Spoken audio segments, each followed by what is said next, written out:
Alliance for Citizen Participation. You have the floor. Thank you, Mr. Vice President. Civicus presents this statement together with 10 civil society organizations from Vietnam. We can assure you that we place great expectation in the UPR process and sincerely hope that the government will adhere and commit to the solemn declaration it delivered here on Friday to implement rapidly the recommendations received and all human rights guaranteed in its new constitution. We look forward to a real people-centered development. It has not been easy for us to come to this session. Some colleagues were stopped from attending while others had been warned not to attend.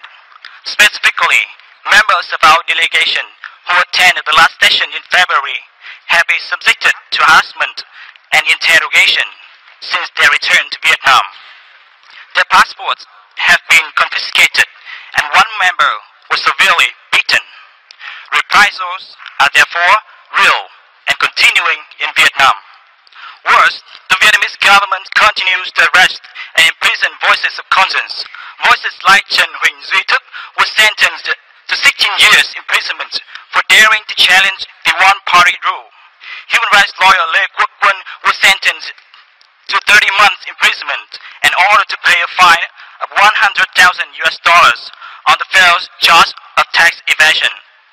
Last month, blogger Anh Ba Sam was arrested for the crime of abusing freedom and democracy, while most significantly, Vietnam detained activist Bùi Thị Minh Hằng without trial, 6 days after Vietnam's glowing report to this very council on February 5th.